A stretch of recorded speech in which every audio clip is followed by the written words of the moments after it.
نبی علیہ الصلوۃ والسلام نے کچھ دعائیں امت کو سکھائیں جن کو مسنون ادعیہ کہا جاتا ہے. ہمیں ان کی برکتوں کا اندازہ ہی نہیں ہے، تبھی تو ہم کبھی عملیات والے کے پیچھے بھاگتے ہیں، کبھی تعویذ والے کے پیچھے بھاگتے ہیں، کبھی اس سے پڑھنے کا عمل مانگتے ہیں، کبھی اس سے پڑھنے کا عمل مانگتے ہیں. بھائی نبی علیہ السلام نے جو پڑھنے کے اعمال بتا دیے، اس کے بعد تو مزید کچھ کسی سے پوچھنے کی حاجت ہی نہیں رہتی. مسنون دعائیں وہ دعائیں ہیں جو اللہ تعالیٰ کے خزانوں کے دروازوں کی کنجیاں ہیں. آپ کنجی کو لگائیں، رحمت کا دروازہ کھل جائے گا. یہ نبی علیہ السلام کی زبان فیض ترجمان سے نکلی ہوئی مقبول دعائیں ہیں، یہ اللہ کے ہاں مقبول ہو چکی ہیں. ہم اگر ان دعاؤں کو پڑھیں گے تو یہ پھر قبول ہوں گی. جو چابی ایک دفعہ تالا کھول دے وہ بار بار کھول سکتی ہے، اور اگر وہ چابی دوسری دفعہ تالا نہ کھول سکے تو لگانے والے نے کوئی غلطی کی ہے. چنانچہ نبی علیہ الصلوۃ والسلام کی دعائیں اللہ رب العزت کے ہاں قبول ہو چکی، قبولیت پا چکی. اب ہم اگر ان دعاؤں کو پڑھیں گے تو رحمتوں کے دروازے کھلتے جائیں گے، اور اگر نہیں کھل رہے تو اس کا مطلب کہ چابی کو استعمال کرنے والے کو کوئی مسئلہ ہے. تو ان دعاؤں سے فائدہ اٹھائیں. عورتیں ایک مثال ذرا غور سے سنیں. آپ حج کرنے کے لیے جاتی ہیں تو کیا گھر کی ساری چابیاں لے کے ساتھ چلی جاتی ہیں؟ نہیں، چابیاں پیچھے چھوڑ جاتی ہیں. بڑی بیٹی کو سمجھا جاتی ہیں، بہو کو سمجھاتی ہیں، بیٹا تم ایسے یہ کر لینا، ضرورت ہو تو ایسے کر لینا. لمبی انسٹرکشنز دیتی ہیں اس کو، اور پھر کہتے ہیں کہ یہ میں ساری چابیاں دیتی جا رہی ہوں، ذرا دھیان رکھنا، اور جب تمہیں ضرورت ہو تم فلاں دروازے کو کھول کے اس کے اندر جو کلوزٹ ہے اس میں پیسے رکھے ہیں تم لے لینا، تاکہ تمہیں کسی سے مانگنے نہ پڑیں. تو ماں جانے سے پہلے اپنے بچوں کو چابیاں دے جاتی ہے کہ میرے بچوں کو غیر کی محتاجی نہ ہو. بالکل یہی مثال ہے. اللہ کے پیارے حبیب صلی اللہ علیہ وسلم جب اس دنیا سے جانے لگے تو محبوب صلی اللہ علیہ وسلم نے امت کو دعائیں سکھا دیں کہ اگر میری یہ امت ان دعاؤں کو پڑھتی رہے گی تو رحمتوں کے دروازے ان پر کھلتے رہیں گے. حدیث مبارکہ میں ہے کہ جبریل کہ اللہ تعالیٰ نے ملک الموت کو بھیجا نبی علیہ السلام کے پاس. انہوں نے آ کے کہا اے اللہ کے حبیب صلی اللہ علیہ وسلم، اللہ تعالیٰ نے آپ کو یاد فرمایا ہے. تو نبی علیہ السلام نے کوشچن پوچھا کہ ملک الموت اللہ تعالیٰ سے پوچھ کے مجھے یہ بتاؤ کہ میرے بعد میری امت کا کیا حال ہوگا. تو رب کریم نے فرمایا کہ میرے محبوب، ہم آپ کے بعد آپ کی امت کو بے سہارا نہیں چھوڑیں گے.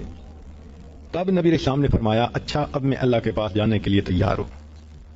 تو اللہ تعالیٰ کے حبیب صلی اللہ علیہ وسلم امت کو بے سہارا چھوڑ کے نہیں گئے، سارے انتظام کر گئے کہ اگر میری امت کو کوئی بھی ضرورت ہوگی یہ مسنون دعا پڑھیں اور ان کے مشکل کام ٹھیک ہو جائیں، اٹکے کام آسان ہو جائیں. سارا کچھ نبی علیہ الصلوۃ والسلام نے ہمیں بتا دیا. چنانچہ آج کی اس مجلس میں چند باتیں اسی طرح کی بتانی ہیں کہ عورتوں کو اندازہ ہو سکے کہ جو مسنون دعائیں ہیں ان کی کیا اہمیت ہے اور اس کے کیا کیا فائدے ہمیں ملتے ہیں. سب سے پہلی چیز ذہن میں یہ آتی ہے کہ میں کوئی ایسا عمل کر لوں کہ وقت تو تھوڑا لگے اور اجر بہت زیادہ ملے. چنانچہ توجہ سے سنیے. مسلم شریف کی روایت ہے نبی علیہ الصلوۃ والسلام فجر کی نماز پڑھنے کے لیے جب مسجد میں جانے لگے تو آپ کی زوجہ جویریہ رضی اللہ تعالی عنہا وہ مصلی پر بیٹھی تھیں، تسبیح پڑھ رہی تھیں. چنانچہ نبی علیہ الصلوۃ والسلام نے جا کر فجر کی نماز پڑھائی. پھر آپ کی عادت مبارکہ تھی کہ بیٹھتے تھے تو صحابہ قریب ہو جاتے تھے تو کچھ اپنی حال احوال سناتے تھے اور پوچھتے تھے. تو نبی علیہ الصلوۃ والسلام نے وہاں پر صحابہ کے ساتھ تھوڑی دیر مجلس بھی فرمائی. پھر اشراق کی نماز ادا فرمائی. تو اشراق پڑھنے کے بعد نبی علیہ السلام جب گھر تشریف لائے تو جویریہ رضی اللہ تعالی عنہا وہاں بیٹھی ہوئی تھیں. تو نبی علیہ السلام نے پوچھا جویریہ، میں تمہیں جس حال میں چھوڑ کر گیا جب واپس آیا تو تم اسی حال میں بیٹھی ہوئی تھی؟ اے اللہ کے نبی صلی اللہ علیہ وسلم، میں اسی حال میں بیٹھی اللہ کا ذکر کر رہی تھی. تو نبی علیہ السلام نے فرمایا جویریہ، میں تمہیں 3 کلمات سکھا دیتا ہوں، ایک کلمہ سکھا دیتا ہوں، تم اس کو 3 مرتبہ پڑھ لیا کرو، تمہیں فجر سے لے کے اشراق تک کی عبادت کا ثواب مل جائے گا. اب ذرا غور کیجئے کہ فجر سے اشراق تک تو ماشاء اللہ دو گھنٹے بن جاتے ہیں تقریباً. تو 2 گھنٹے کی عبادت ایک طرف اور اس ایک فکرے کو 3 مرتبہ پڑھنا ایک طرف. 3 مرتبہ پڑھنے میں 3 منٹ نہیں لگتے. 2 منٹ میں وہ فکرہ 3 مرتبہ پڑھا جا سکتا ہے. یوں کہہ سکتی ہیں کہ 2 منٹ میں آپ چاہیں تو فجر سے لے کے اشراق تک کی عبادت کا ثواب مل سکتا ہے. اس کو ابو داؤد شریف نے بھی روایت کیا. اب وہ فکرہ کون سا ہے ذرا توجہ سے سنیے. نبی اسلام نے سکھایا سبحان اللہ و بحمدہ عدد خلقہ و رضا نفسہ و زینت عرشہ و مداد کلماتہ. یہ چھوٹا سا جملہ ہے, اس کو اگر آپ یاد کر کے 3 مرتبہ روزانہ پڑھ لیا کریں تو فجر سے لے کے اشراق تک کی عبادت کا ثواب مل جائے گا. انویسٹمنٹ تھوڑی, پروفٹ زیادہ. ترمذی شریف کی روایت ہے کہ حضرت عمر رضی اللہ تعالیٰ عنہ نے نقل کیا, نبی اسلام نے فرمایا جو شخص بازار سے گزرتے وقت یہ دعا پڑھے اس کو 10 لاکھ نیکیاں ملیں گی, 10 لاکھ گناہ معاف ہوں گے. آج 10 لاکھ سن لینا معمولی نظر آتا ہے, اور پتہ تو اس وقت چلے گا کہ جب قیامت کے دن انسان ایک نیکی کی وجہ سے جنت میں جانے سے محروم ہوگا. ہم نے دنیا میں دیکھا ہے ایک نمبر زیادہ آنے سے ممتاز پوزیشن مل جاتی ہے, ایک ووٹ زیادہ ہونے سے لوگ ایم پی بن جاتے ہیں, ایک نمبر کم ہونے سے امتحان میں بچہ فیل ہو جاتا ہے, اور ایک ووٹ کم ہونے سے لوگ الیکشن ہار جاتے ہیں. تو کبھی کبھی ایک کا عدد بھی بڑا امپورٹنٹ ہوتا ہے. اور یہی ہے کہ قیامت کے دن ایک بندہ ہوگا, حدیث پاک میں آتا ہے کہ اس کی ایک نیکی کم ہوگی, ایک گناہ ہوگا زیادہ. اللہ تعالیٰ فرمائیں گے اے میرے بندے اگر ایک نیکی تجھے اور کہیں سے مل جاتی تو تیری نیکیاں اور گناہ برابر ہو جاتے, اور میں تمہیں اپنی رحمت سے جنت میں پھر بھیج دیتا. وہ بندہ اپنے والد کے پاس جائے گا, بھائی کے پاس جائے گا, والدہ کے پاس جائے گا, کوئی بھی ایک نیکی دینے کے لیے تیار نہیں ہوگا. وہ پریشان حال ہو کر چلائے گا, روئے گا, یہ اتنا مجھ سے محبتوں کے وعدے کرتے تھے, یہ قربان جانے کی باتیں کرتے تھے, یہ بیوی دیکھو ایک نیکی نہیں دیتی, یہ ماں جو مجھ پہ قربان ہونے کی باتیں کرتی تھی یہ ایک نیکی نہیں دیتی. جب کوئی بھی ایک نیکی نہیں دے گا تو ایک شخص ہوگا, وہ اس کو کہے گا کہ بھائی اچھا سنو, میرے نام اعمال میں صرف ایک ہی نیکی ہے اور میں نے تو جہنم میں اب جانا ہی ہے, چلو میں یہ نیکی تمہیں دے دیتا ہوں.